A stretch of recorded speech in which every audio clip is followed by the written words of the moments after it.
Aloha Patreon. How's that? Better? Whatever. Ozark's Peace said, paraphrasing, "Yo, Bear, I'm working on medical stuff, medical preps.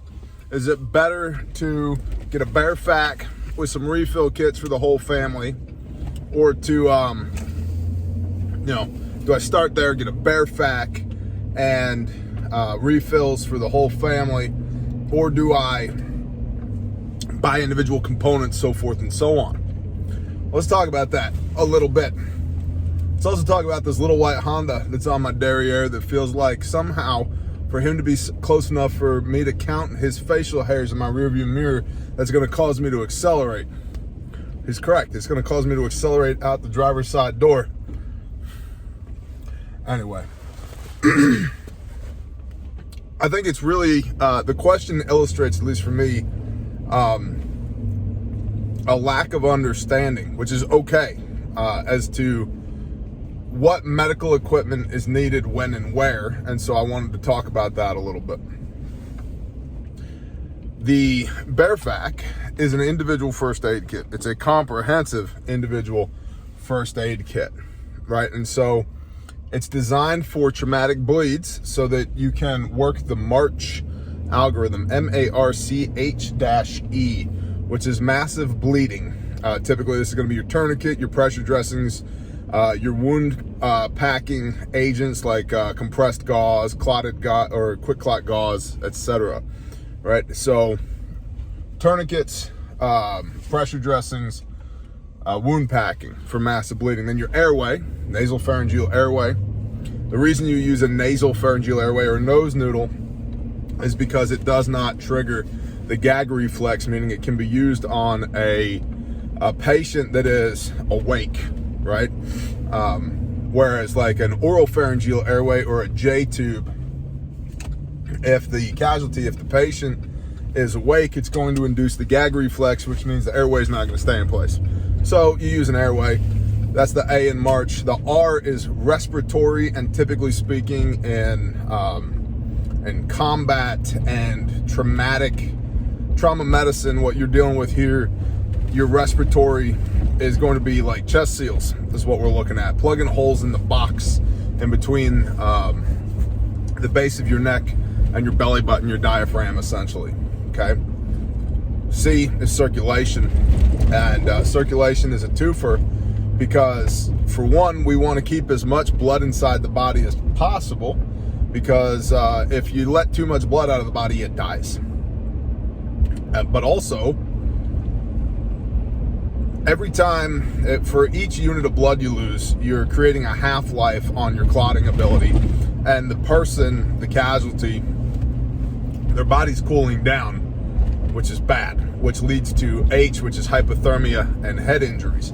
So those little space blankets seem like a throwaway, but they're not. You want to keep the casualty as warm as possible, because with blood loss, it becomes cooling of the body. And it's much easier and much more successful when it comes to caring for the casualty to keep the casualty warm than it is to try and warm them up again, okay?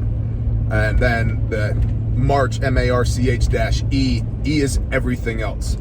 And so in an active shooter situation or care under fire or anything like that, that E starts with reassessing the casualty. I dealt with the arterial bleed they had on the left leg, but do they also have a laceration to the right arm or the upper head? Or, whatever. You reassess the casualty, you go over it again. Everything else also means, what else can I do in this situation to render aid? Can I call 911? Do I know where I am? I'm at the corner of Johnson Street and 51st, and I'm wearing a brown Carhartt coat. I'm 6 foot tall. I have brown hair. The casualty is wearing a blue jean jacket. They're laying on the ground. It appears to be multiple gunshot wounds. I have rendered aid. The scene is secure. We need PD and EMS, yada, yada, yada, yada, yada, right? And so the Bear FAK, as an individual first aid kit, is for tactical applications. It's also for, like, in your vehicle, right? Motor vehicle accidents. you have a lot of the same issues in motor vehicle accidents as you do on the battlefield. Traumatic bleeding. Traumatic bleeding is the number one cause of preventable death in the United States. Bang, starburst bang, yo. I know, they're terrible for you. You know, it could be a Michelob Ultra and it's not, so, you know, choose your battles. No, I don't drink and drive. And no, I don't drink Michelob Ultra. I'm being facetious. Point here is the applicability of a trauma kit or an individual first aid kit is not just the battlefield. It's also in your motor vehicle, operating heavy equipment, working on the ranch, running a chainsaw, whatever you may have. But there's more stuff that happens other than that. And so if everybody in your family has a BearFAK, but you don't have a boo-boo kit, you're probably gonna have some issues that are better addressed with a boo-boo kit than they would be with a BearFAK. Can you take the tape and gauze out of the BearFAK and treat boo-boos? Yes. But a box of Band-Aids would treat you just as well, right? And so a comprehensive boo-boo kit, and if you're a note taker, I would write this down. I would have as basic, cornerstone of any first aid kit, gauze, tape, gloves, disinfectant, right? And not only is this good for boo-boos, it's good for wound care. And wound care is something that a lot of people don't think about. The amount of gauze, tape, gloves, and disinfectant you are going to go through for wound care is astronomical. If you have one wound, just one wound, that requires you change the dressing twice per day for 30 days, that's 60 pieces of gauze. That's probably 6 to 10 rolls of tape. That's 60 pairs of gloves. That's a liter or two of disinfectant just on that one wound. That's most people's inventory. One wound. And again, it doesn't have to be, and I hope it's not, a gunshot wound. It could be an injury from a chainsaw. It could be you cut yourself while butchering, or while you were in the kitchen, or whatever. Something fell off a shelf and broke on your foot, and now you got a gash on your foot. You tripped down the steps and busted your head open, or whatever. Like, life happens. Life is a full contact sport, right? So you want to have gauze, tape, gloves, disinfectant in any kit. And just aside from individual kits, an inventory of gauze, tape, gloves, disinfectant. For disinfectant, I like rubbing alcohol, hydrogen peroxide, and povidone iodine. Gloves, get gloves, whatever gloves you can get that'll fit your hands right now during the PPE crisis of 2021 because of the COVID-19, man. Get them. Some people like nitro gloves, some people like powdered, some people like non-powdered. I wear a size medium, I wear a size extra large, whatever. Get gloves. Gauze, 2x2s for small stuff, 3x3s and 4x4s for intermediate stuff, 5x9s for the win, and then some 10x30 abdominal pads. As many as you can get. And newsflash, there's a huge economy of scale in this. Huge economy of scale. Your cost per unit goes way down if you buy a case rather than if you buy a box, right? So a box of 5x9s with 24 pads in it or 25 pads in it is $7. A case of 400 5x9s is like $48. So 25 or 400, right? 16 times as much for 7 times as much, right? And that's called economy of scale. 16 times the product for 7 times the cost. That's a win. So, and tape. I like North American Rescue makes a 2-inch surgical tape that rocks. I also like the Medline 1-inch surgical tape and cohesive bandages, or Coban, as well. A lot of people also know it as vet wrap. Same stuff. Same stuff. That stuff's great. And then boo-boos, right? You're going to want some Neosporin, probably some good tweezers and some little scissors. And maybe, well, we'll get into the more advanced stuff in a minute. But splinter out. There's a product called Splinter Out for picking splinters out. That's good to go. Band-Aids, man. A Band-Aid is just a little piece of gauze pre-positioned on a little piece of tape. That's what a Band-Aid is. I know, mind blown. A little piece of gauze on a little piece of tape. So your Neosporin or triple antibiotic, stuff like that. Sting relief, little sting relief pads. Some rolled gauze, maybe a couple rolls of 2-inch rolled gauze. That's your boo-boo kit. That's like Johnny wrecked his bike and scraped his knee. You know, not Dad tried to take his leg off with the chainsaw again, or the table saw keeps trying to eat my fingers, right? The boo-boo kit. And by the way, most OSHA-approved industrial and workplace first aid kits, that's all it is. It's just a boo-boo kit. And so if you have one of those OSHA-approved or industrial workplace kits, they're essentially garbage when it comes to bleeding control. So if you do work in a place like a wood shop, or you run chainsaws, or you're around heavy equipment or something like that, you definitely, in that OSHA kit, do not have pressure bandages, you don't have adequate gauze, and you certainly don't have tourniquets. So you should add those things to those kinds of kits. We do a lot, we sell a lot of adventure kits, and this is, I'm not trying to be the ShamWow guy here, but we sell a lot of the adventure kits to construction companies, you know, heavy construction, civil construction, dirt work, earth moving, because it's got everything that's in a BearFAK, plus a boo-boo kit, plus the ability to deal with broken bones, stuff like that. It's a good household kit. This is the kit that Wrangler Star was referring to as the house kit, the kit you want in your house. It's got SAM splints in it, Coban, the whole nine. So getting back to, should I have 5 BearFAKs, a no basic first aid, or should I have a BearFAK and basic first aid? Again, to prove I'm not the ShamWow guy, you're better off with 1 or 2 BearFAKs in key roles in your vehicles or on your chest rig or wherever, and then take the remainder of that money and use that money to get gauze tape, gloves, disinfectant, some cohesive bandages, a couple of SAM splints, maybe a couple of spare tourniquets, Band-Aids, you know, stuff like that. OTC meds, that's another one that people tend to overlook. But this can be everything from anti-diarrheal meds to Motrin to aspirin,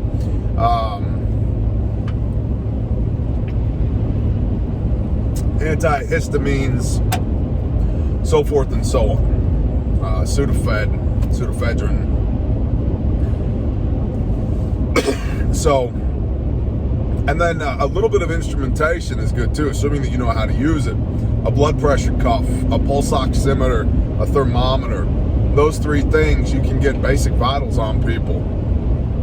And if you have somebody that's not necessarily injured but is sick and you're tracking their progress, those are things we want to know. What is their oxygen saturation, right?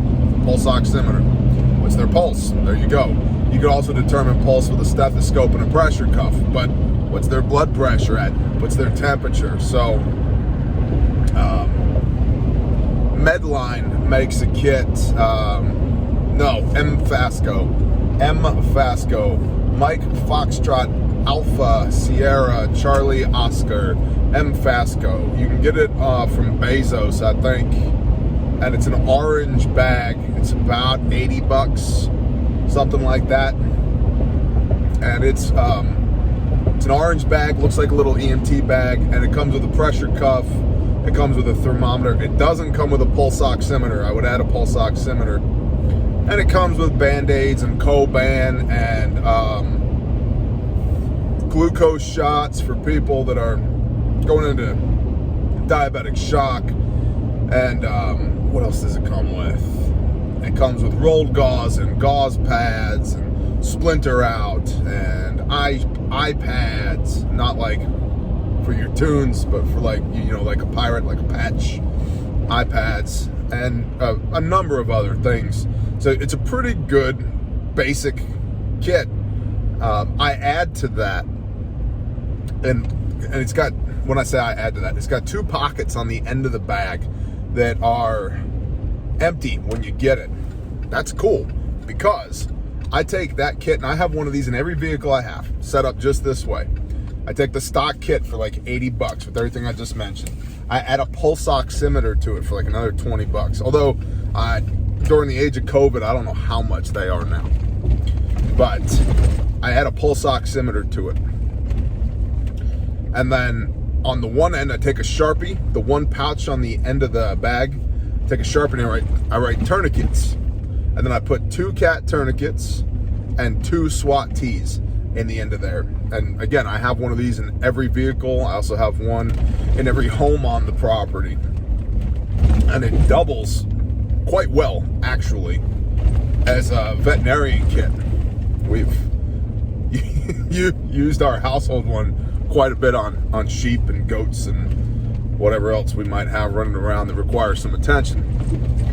But on the one end, I put tourniquets, 2 cats, and 2 SWAT tees. And then on the other end, I'll put gauze, tape, gloves, disinfectant.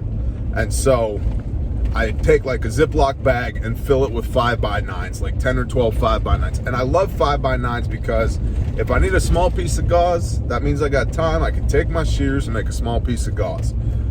But if I need a big piece of gauze, I got it. And I got it that fast. I'm not messing with it. So 5x9 abdominal pads, also sometimes called 5x9 combine pads. I put 10, 12 of those in the end pocket.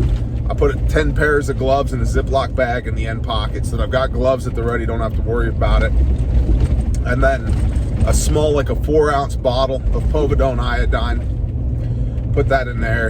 And then tape. And like I said, I like that 1-inch Medline tape, and I like the 2-inch North American Rescue tape. And good tape isn't cheap, but cheap tape isn't good. Okay?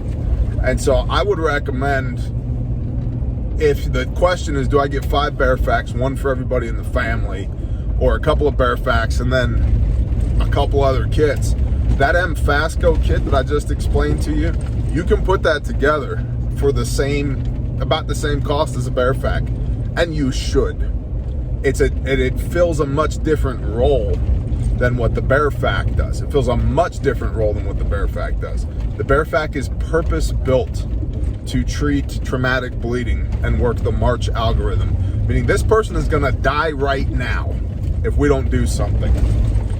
That MFASCO kit, if you put it together in a way that I just told you, will treat everything from boo-boos to wound care, allow you to gather stats on people.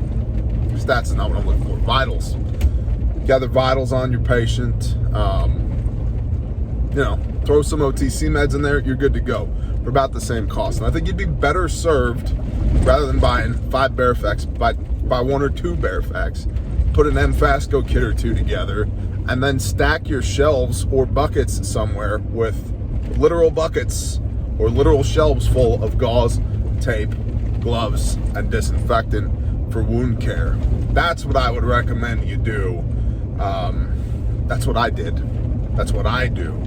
Yes, I have literally available to me at this point any high-speed kit I want. I run the bare minimum on all my stuff. And I run the Bearfac in my vehicle, in addition to the MFASCO kit. Where I'm sitting right now, I can see both of them. I have the first ever Bearfac right there. I can see it. I've got that MFASCO kit right there. I can see it. Good to go. I would do that. And then I've got shelves and shelves and shelves of medical consumables elsewhere. So, really good question. Understand the difference of what we're talking about here. The Bearfac and the bare minimum are for dealing with traumatic injury. It's trauma medicine We got to fix the person right now so we can elevate to a higher level of care. The Fasco kit that I described to you is capable of doing that if you add the tourniquets and gauze to it, but that's not really what it's designed for. It's more of an EDC comprehensive first aid kit that allows you to deal with everything from scraped knees to, Granny's been laid up in the bed sick for 3 days and we don't know what to do. Let's take her vitals and move on from there. So great question. I appreciate y'all. Shalom, Patreon.